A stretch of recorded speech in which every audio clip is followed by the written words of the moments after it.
네, 자 A19면 증권면인데요. 여러분들이 좋아하시는 증권면. 경쟁률 1392대 1 땡땡땡 1132대 1 땡땡땡 1억 넣으면 13주 받기도. 이게 뭔데 이러지? 유상증자 신주 받기 하늘의 별 따기라는 헤드라인이 있네요. 일반 공모 유상증자에 참여하는 투자자들은 통상 주가 대비 10 내지 40% 할인된 가격으로 신주를 발행받아 차익을 올리고 있답니다. 1일 금융감독원에 따르면 하반기 들어 진행된 상장사들의 일반 공모 유상증자, 주주 배정 후 실권주 일반 공모 포함 10건이 평균 청약 경쟁률 446대 1을 기록하며 모집 금액을 모두 채웠다. 경쟁률이 세네요. 이 가운데 7건이 청약 경쟁률 100대 1을 넘겼다. 심지어 1000대 1을 넘긴 사례도 있었다.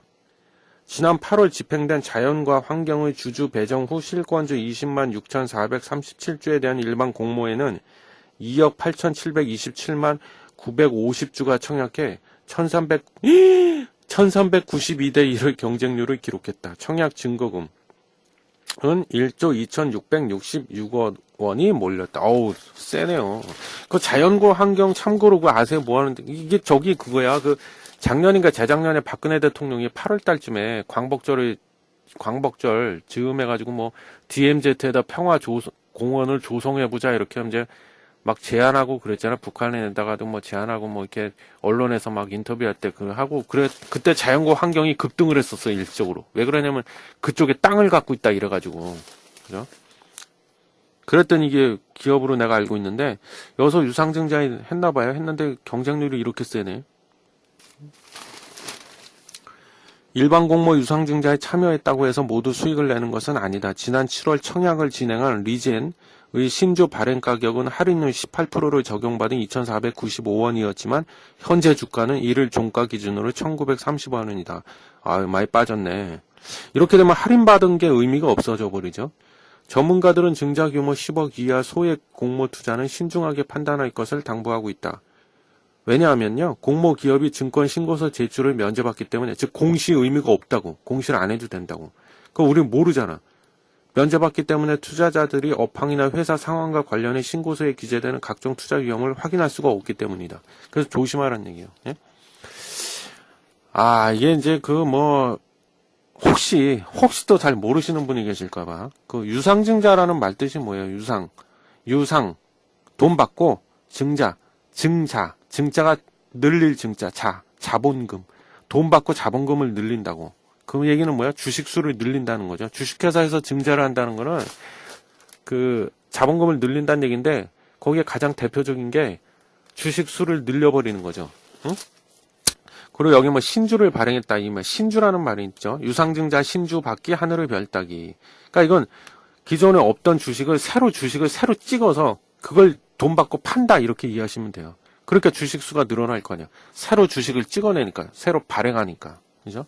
그래서 새로 발행되는 주식을 우리가 보통 신주 이렇게 얘기해요. 신주. 구주라는 말이 있습니다. 구주는 뭐예요? 옛 구자. 기존에 이미 발행돼서 있는 주식을 구주라고 그러고 신주는 없는데 새로 만들어서 새로 발행한 주식을 신주. 그죠? 그 증자는 유상증자가 있고 무상증자가 있잖아요. 무상증자는 뭐예요? 무상. 말 그대로 무상으로 돈 안 받고 그냥 공짜로 주식을 새로 찍어서 준다고. 유상증자는 돈 받고 준다고 주식을. 그렇게 보시면 되고. 간혹 그런 질문들을 제가 받아요. 유상증자 어디서 이번에 유상증자 한다고 하는데 내가 여기 참여해야 됩니까? 말아야 됩니까? 근데 결론만 말씀드리면요. 그거를 뭐 이렇게 획일적으로 딱 잘라갖고 참여하세요. 무조건 참여하지 마세요. 이렇게 말하기가 힘드는 게 그 유상증자를 일단은 첫 번째 생각해 보셔야 돼요. 이 사람들이 유상증자를 과연 왜 할까? 왜 하는 이유가 뭘까? 얼마 전에 미래에셋증권에서 1조 아마 1조 규모 맞죠? 1조 규모 유상증자 한다고 그랬잖아요. 그 이유를 먼저 생각해 보시고 그 이유가 좀 안 좋은 이유 때문에 만약에 한다 그러면 참여하면 안 되겠죠. 당연히 상식적으로. 근데 그 이유 유상증자 하는 이유가 오히려 좋은 의미에서 유상증자하네? 그러면은 참여해도 좋다. 그죠? 그럼 안 좋은 이유에 의해서 유상증자한다. 근데 일단 기본적으로요. 참고로 말씀드리면 주식 시장에서는 일단 대체적으로 전반적으로 평균적으로 그렇다고요. 뭐냐? 어디서 유상증자를 한다 그러면 일단은 악재로 보통 봅니다. 악재로. 안 좋게 봐요. 일단은. 왜 그러냐면요. 말 그랬잖아. 증자가 뭐야? 자본금 늘린다. 그 주식수를 늘리는 거야. 그렇게 되면 두 가지에 있어서 왜 일반적으로 악재로 보냐면 안 좋게 보냐면 두 번째는 두 가지에 있어서 좀 안 좋아. 뭐냐면 첫 번째는 EPS라고 그래갖고요. 주당 순이익 뭐야? 이런 기업이 1년 동안 열심히 또는 분기 때마다 3개월 동안 각 분기가 3개월이잖아요. 분기 동안 열심히 영업을 해가지고 돈을 이만큼 벌어서 순이익을 이익을 이만큼 예를 들면 1,000억 매출을 찍었는데 그중에 순이익 뭐 뺄 거 비용 뺄 거 다 빼고 세금 낼 거 다 내고 진짜 순수하게 남은 그 남은 금액이 만약에 1,000억인데 매출이 1,000억인데 그중에 100억이 남았어. 그러니까 10% 정도 마진이 난 거죠. 그 100억이 남았단 말이야. 그럼 그 100억이 예를 들면 지금 현재 이 A라는 기업에서 발행한 주식 총 수가 총 발행해서 지금 유통되고 있는 주식의 전체 숫자가 예를 들면 뭐 100만 주라고 쳐. 그럼 EPS 주당 순이익은 뭐야? 주당 순이익. 주식 한 주당 순이익이 얼마냐? 그러려면 어떻게 돼요? 산수 잘 하시는 분은 금방 아시겠죠? 그럼 전체 그 발행한 주식 수를 아니 단기 순이익을 전체 발행된 주식 수로 나누기 하면은 한 주당 순이익이 얼마냐 그게 나오죠. EPS. 그러니까 주식 한 주당 얼마만큼의 순이익을 남겼냐 그거야. 그게 주당 순이익 EPS인데 그게 떨어져 낮아진단 말이야. 당연하죠. 주식 숫자가 늘어났잖아. 그럼 분모가 늘어나면은 숫자는 줄게 됐죠. 산수 시간에 배웠잖아. 분모가 늘어나면 그죠? 그래서 일반적으로 안 좋게 봐요, 그거를. 그리고 두 번째, 자기자본 이익률이라고 그래서 보통 ROE라고 그러는데 ROE도 떨어지게 돼 있어. 그래서 일단은 시장에서는 보통 일단은 어디서 유상증자한다 그러면 일단 안 좋게 봐요.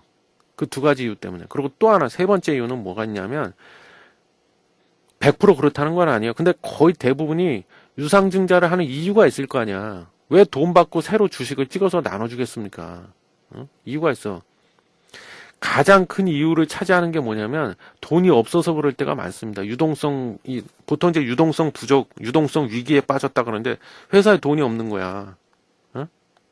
그래서 유상증자하는 경우가 많습니다. 그래서 그 대략 이 세 가지, 그러니까 정리하면 EPS가 떨어지고 ROE가 떨어지고 회사에 돈이 없나 보네, 유동성 위기에 빠지나 보네, 이렇게 이 세 가지 이유 때문에 일단은 보통 대체적으로는 유상증자 한다 그러면 안 좋게 봅니다. 근데 제가 아까 말씀드렸지만 그럼 어디서 유상증자 한다 그러면 무조건 그거 참여하면 안 돼? 무조건은 아니에요. 안 그런 경우도 있어. 좋은 의미에서 유상증자 하는 경우도 있어. 응? 뭐냐면 예를 들어보면 대표적인 예 하나만 들어보면 뭐가 있을까요? 내가 이번에 우리 회사가 예를 들면 예를 들어서 스마트폰을 만들고 있는데 이게 막 불티나게 팔려. 없어서 못 팔 정도야. 막 그냥 주문이 막 밀려 들어와. 근데 우리가 지금 공장이 2개가 갖고 있는데 이 공장은 24시간 풀 가동을 해도 그 주문량을 맞출 수가 없네. 그래서 이번에 세 번째 공장을 새로 하나 좀 지으려고 그래. 그래서 유상증자하는 경우도 있고. 그죠? 기업체에서 돈이 필요할 때는 어떤 여러 가지 방법을 쓸 수 있죠. 차입을 해올 수도 있고, 차입을 한다는 거는 빚을 낸다고. 응? 아니면 이런 식으로 유상증자로 해서 돈을 끌어모을 수도 있고, 돈이 필요할 때. 그죠? 근데 지금 말씀드린 거는 어떤 회사의 돈이 지금 갑자기 돈이 바닥이 나거나 유동성 위기에 빠져서 유상증자하는 케이스라고 보기는 어렵죠. 지금 제가 예를 들은 예로 말씀드린 거는.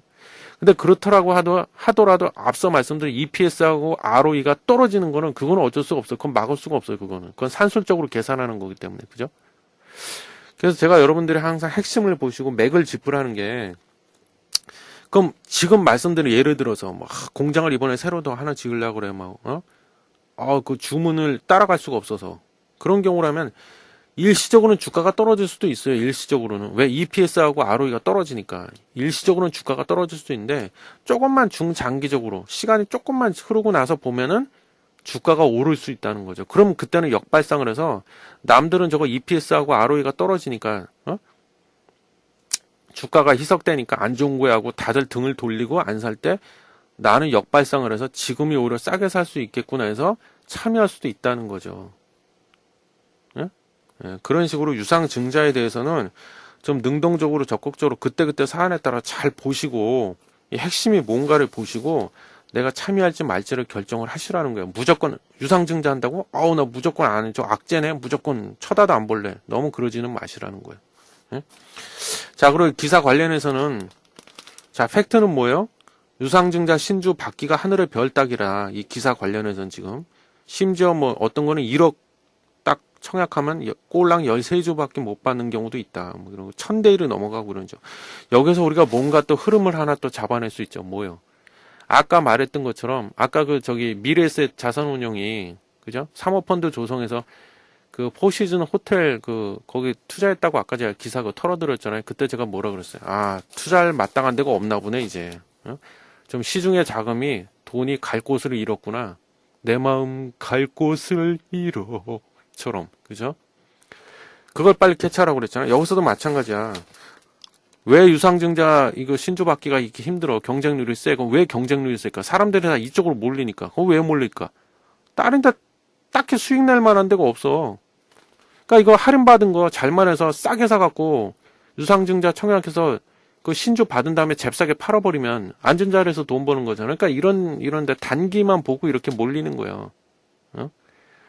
아, 지금 사람 그 심리들이 이렇구나. 그걸 잽싸게 이해하셔. 그럴 수밖에 없죠. 지금 제가 말씀드렸잖아요. 그 미국에서 기준금리 이번에 동결시키는 바람에 불확실성, 변동성이 더 커졌다고. 그죠? 그러니까 사람들 이런 때는 사람들의 심리가 어떻게 돼요? 안전한 것만 자꾸 찾으려고 그래. 안전한 것만. 그리고 시간 많이 안 걸리는 거. 단기에 조금이라도 좋으니까 단기에 수익 낼 수 있고 좀 비교적 안전하고 확실한 거 위주로만 가려고 한다는 거예요. 그래서 이쪽으로 몰리는 거야, 지금. 예? 이게 정상적인 시장이 아니죠, 지금. 당연하지, 정상이 되나? 정상적일 수가 없지, 지금. 불확실성, 변동성이 사상 최대인데. 예. 아시겠죠?